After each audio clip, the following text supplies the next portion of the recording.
咁其實例如大家都見到有相啦，咁就其實係東北之前啲村民做嘅相展嚟嘅，咁然之後呢個都係我哋嘅其中一個活動啦。咁另外咧，咁其實我哋仲有其他延伸活動同埋其他綠葉週嘅活動嘅，就係今個禮拜咁即係聽日啦，喺聽日嘅時間咧，我哋咧會有我哋其他嘅農業週活動嘅，就係帶大家遊中大。我唔知大家有冇聽過中大其實係有田可以耕呢一樣嘢啦。咁然之後其實中大咧有好多不同遍佈唔同書院啊，或者唔同位置嘅天台農場啊，或者本身有農地嘅。咁然之後咧，我哋聽日咧就會有我哋中大農業發展組嘅代表啦，咁帶大家去行嘅。如果大家係有興趣嘅話咧，可以留意翻時間，就係聽日星期五啦，4點至到6點呢個時間嘅。咁大家如果有興趣嘅話，可以喺大家離開之前啦，揾翻我哋呢幾個中大農業發展組嘅代表咧，去報一報名咁就得㗎啦。咁就主要會行3個地方嘅，就係 AIT 嘅天台農場啦，體育中心後面個農田啦，同埋 UC 田嘅。大家如果有興趣去睇嘅話咧，就可以同我哋報翻名啦。咁 UC 田嗰塊咧，就其實係我哋農發組自己有份幫手共同耕作嘅一塊田嚟嘅。咁仲有一個活動咧，就係打鼓嶺同坪輋農村嘅導賞團啦。咁就其實咧，我哋今日會有坪輋嘅村民嚟代表會講啦。咁我哋其實都仲有一個延伸活動嘅，就係佢哋嘅導賞團，我哋都會 join 翻嘅，同埋以一個比出面平嘅價錢啦，咁就係60蚊一位咁樣去 join 翻佢哋嘅導賞團。如果有同學或者唔係同學，或者係中大人或者唔係中大人咧，其實我哋都歡迎佢哋報嘅。咁然之後，如果大家今日聽完 sharing 或者本身有興趣去 join 去體驗一下究竟香港嘅農地而家係點樣嘅話咧，大家都可以 mark 翻時間嘅。咁個時間咧就係喺農業週之後嘅，咁就係3月29號嘅星期日。我哋會預翻10點至到1點嘅時間咧，去集合翻去 join 佢哋坪輋嗰個導賞團嘅。咁大家如果有興趣咧，亦都係揾翻我哋報名就得㗎啦。同埋可以大家 like 翻我哋 Facebook 咧，都會見到之後聽日嘅由中大農田嘅導賞團嘅資料啦，同埋坪輋嗰個導賞團嘅資料都有嘅。咁事不宜遲啦，我哋就將個咪交俾馬寶寶社區農場嘅代表去同我哋今日講。我哋今日嘅 topic 啦，就係講青年反農在地抵抗同埋農場社區經營造呢一個 topic 嘅。咁究竟佢哋喺呢3樣範疇，或者本身喺中大，喺香港嘅農業扮演咩嘅角色咧？大家其實可以好 free flow 咁樣去聽佢哋講之餘，又問問題嘅。咁大家留意翻啦。咁因為咧，其實我哋喺呢個場合咧，就好多人會釘 beat 嘅。我哋可能around6點半嗰陣咧，會有個 break 嘅時間，因為要配合翻其他組織去釘 beat 嘅。咁大家可能要體諒一下。咁我交翻個咪俾佢哋。Hello， 大家好啊！咁今日咧我講先，咁陣間仲有仲有拉 B 坪輋街坊同埋耕作人斌仔會嚟嘅。咁我叫 Becky 啊，咁我就嚟自呢個粉嶺北馬屎埔村嘅。咁我由細到大都喺馬屎埔嗰度長大。咁由嫲嫲爺爺嗰一代開始就喺馬屎埔嗰度耕種嘅，係啦。咁我由細到大都喺農村嗰度生活啦。咁我好中意。即係我哋個屋企好中意馬屎埔，好中意農村咁樣，係啦。咁我都係好似一貫人咁樣啦。讀完大學咁就出去做嘢啦。咁但係後尾咧，我慢慢就覺得，點解咁樣嘅？即係點解返工一定要係咁樣？我嗰時啱啱大學畢業就喺中環返工咁樣做文職。後尾就發覺其實我好唔中意咁樣嘅生活啦，即係早出晚歸，跟住又離開我個屋企好遠嘅，又差啲連個天都見唔到咁滯嘅。咁我就開始去問其實我好中意村喎，我好中意農田喎，咁我可以點咧？而咁啱嗰陣時新界東北發展就做緊一啲諮詢，咁地產商係好多年前開始就喺馬屎埔嗰度開始收地啦。咁我哋就開始去諗啊，有咩可以做呢？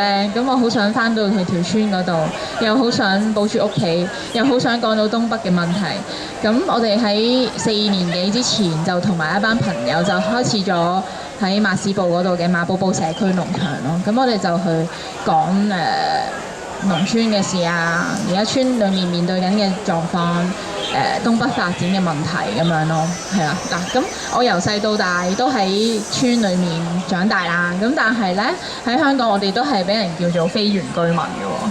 大家知唔知點樣分原居民、非原居民喺香港？有冇朋友仔知啊？咁咧我哋可以用一個時間線去分嘅喎，咁就話1898年之前嗰啲人已經喺度㗎啦嘛，咁佢哋就係原居民啦。咁喺我哋馬屎埔嘅上邊馬屎埔嘅盡頭咧就係一個河嚟嘅，叫做梧桐河。咁沿住河咧，原先就係一啲原居民佢哋嗰啲族群好多年前就喺度耕種嘅地方，因為河邊係平坦又肥沃嘅泥土，咁佢哋喺度種禾嘅喎，好多年前。咁咧跟住就再住喺附近嘅一啲圍村咁樣啦，譬如馬屎埔隔離有姓鄧嘅鄧龍圍，姓彭嘅粉嶺圍，跟住上水有河上鄉上水圍咁樣啦。咁咧1898年嗰時發生咩事咧？就係英國人嚟租借新界嘅時候啊嘛。咁佢哋就同原本喺度住呢班人，即係佢都有試下安撫呢一班人。咁就同佢哋講啊，只要你哋同英政府登記咗咧，咁你話嗰啲土地就係你㗎啦咁樣。咁嗰時喺度住嘅人就登記咗咯。咁後尾到佢哋後代都繼續擁有呢啲土地啦。當然有一啲土地係即係之後易咗手去咗第二啲地主啊、大地主手上邊。咁但係譬如好似馬屎埔咁樣咧，好多嘅土地都係之前啊姓彭同埋姓鄧嘅人擁有咁樣嘅。咁後尾咧，我嫲嫲爺爺幾時嚟到咧？就係去到40、50年代，好多人走難嚟香港㗎嘛嗰陣時。咁我嫲嫲爺爺都係嗰陣時嚟到啦。咁就係最先咧就同埋啲鄉里親戚朋友咁嚟到啦。嚟到嘅時候，嫲嫲都話：哦，成條村都黃冚冚㗎，因為就係原居民好耐之前開始喺度種禾咯。咁我嫲嫲爺爺佢哋40、50年代嚟到之後咧，就唔種禾咯喎，咁就開始種菜啦，係啦。咁直至今時今日咧，村裏面都仲有好多農夫喺度種緊菜、做緊生產咁樣嘅。咁慢慢咧就越嚟越多人啦，就形成咗呢啲非原居民村咯，係啊，即係咁嗰時佢哋嚟到咁啊租落個地，咁啊冇屋㗎喎，嗰陣時成條村都係咁周圍。咁啲人喺度種田啊，咁都要住噶嘛，跟住就喺田個隔離去起屋去住咁樣咯。所以咧，你嚟到馬屎埔，你會見到村同即係村裡面嗰啲田啊屋嘅分佈咧，大部分都係一個田一個屋，一塊田一間屋咁樣。咁我哋叫呢啲做耕住合一嘅生活啦。咁以前就係好多農夫噶啦喺村裡面。咁後尾住下咧。係啦，沿住河都係呢啲有幾條嘅非原居民村咁樣。馬屎埔喺梧桐河嘅上游啲嘅地方啦，跟住流落去咧就有石湖新村、天平山村、虎地坳，咁就一路流到去上水嗰邊咁樣咯。咁跟住虎地坳之後咧，就黐住呢一邊係古洞塱原濕地嗰一邊，係啊，雙魚河嗰邊啊，係啦。咁後尾係啦，咁我哋就一路住下，咁啊住咗3代人、4代人啦。咁我就係喺村嘅第3代非原居民啦。咁去到我細個嗰陣時，其實我幾歲嗰陣時發展就開始嚟啦。咁就係有1/3個村咧近住聯和墟嗰邊。我哋村一邊就係近住河啦，另外一邊就係貼住聯和墟咁樣嘅。咁就貼住聯和墟個1/3嘅地方咧，就俾政府收咗地啦，跟住就起咗幾個屋苑咁樣啦，20幾年前起咗。咁嗰邊起完樓之後咧，我哋村仲有1大半咁樣啦。咁但係呢1大半之後都 keep 住話啊要發展啦，要發展埋啦咁樣。咁一路講咧，就講到而家要做新界東北發展咯。係啊，咁東北發展都唔係呢幾年講嘅事啦。咁好似係即係96年開始咧，其實恒基就喺村不停咁樣收地咯。即係我嗰時仲係 BB 嘅，好細個咁樣啦。咁跟住係我細個就一路經歷住呢啲事，就係地產商嚟收地去逼遷村民，跟住拆咗佢個屋，丟荒周圍嗰啲田，成條村咧就變到好即係好荒廢啊，好破落咁樣咯，係啦，咁都係呢10幾年都係一路係咁樣啦，咁都有啲村民會好灰心咁樣，即係覺得唉都冇辦法㗎啦，即係都係咁樣㗎啦，咁又即係 keep 住呢10幾年，有啲村民係咁俾地產商去逼咧，其實係好慘咁樣。咁到我即係慢慢大個咗之後啦，我就去諗，其實即係我哋多咗人去諗，其實係咪真係發展就要係咁樣咧？係咪即係而家東北發展都未去到一個落實嘅階段？要即係推土機嚟講下嘛，城規會未過嘅喎，仲有1200億嘅撥款未過嘅喎，即係都未去到真係落實嘅時候啦。咁係咪即係地產商已經走10幾年前開始喺村嗰度就拆屋收地？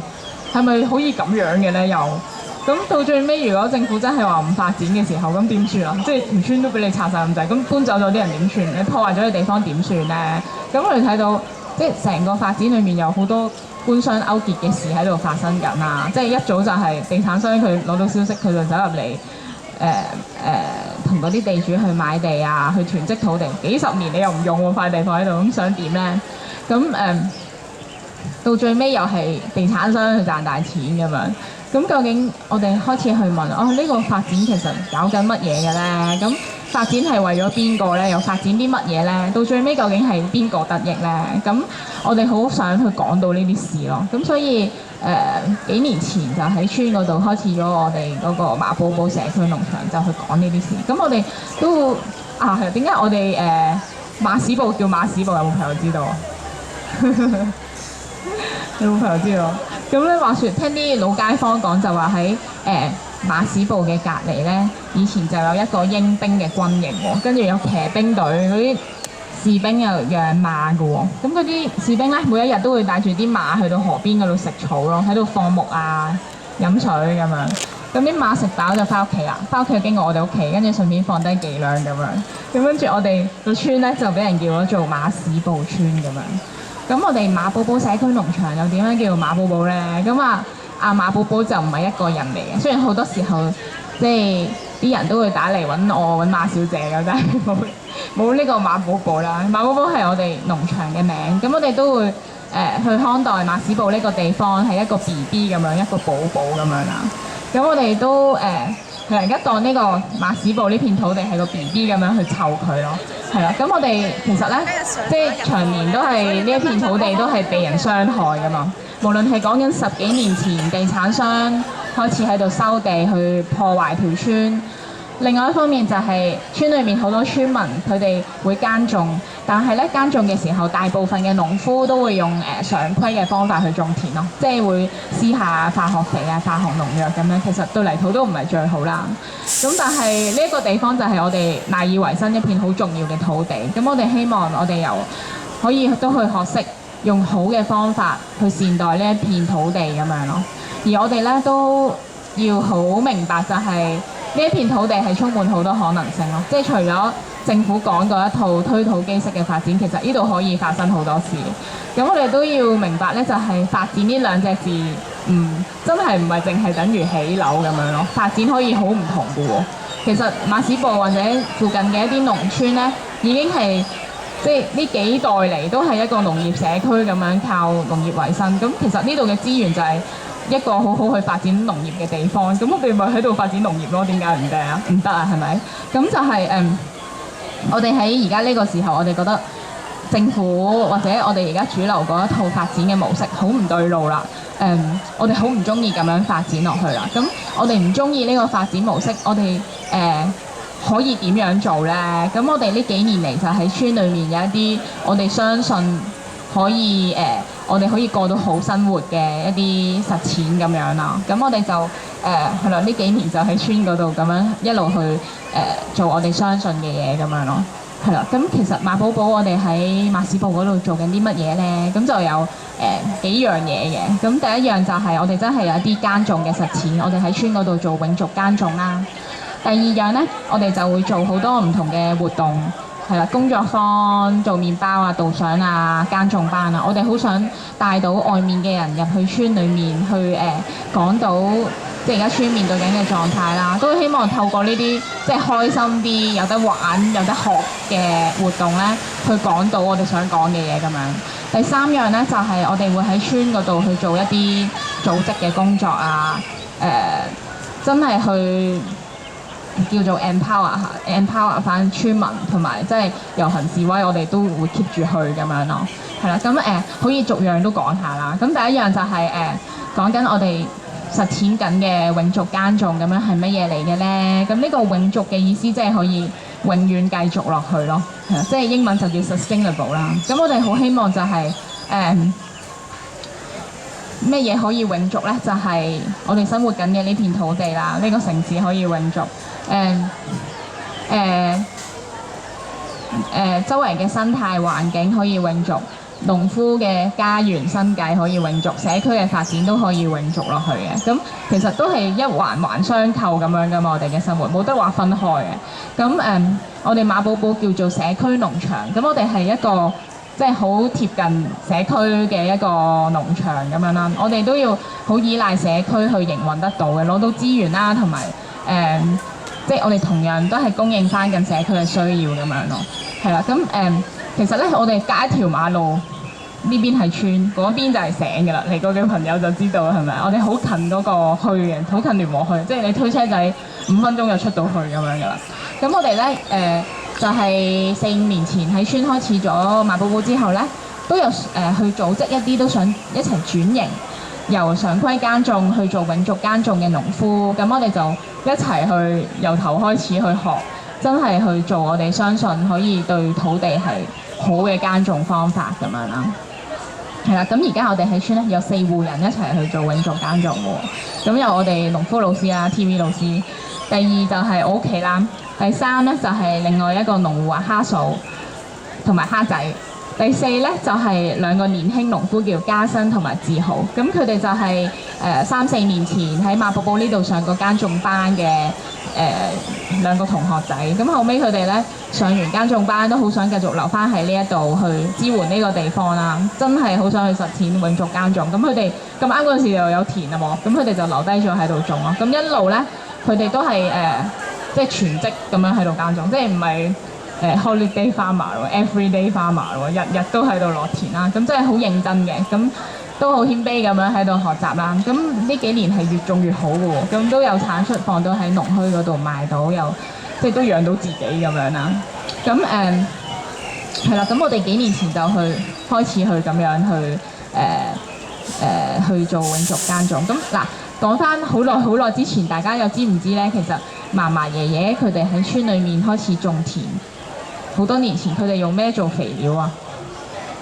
有冇人知啊？嗰陣時係咩屎都用嘅，真係咩屎都用啦。咁咧，我哋屋企會儲埋啦。咁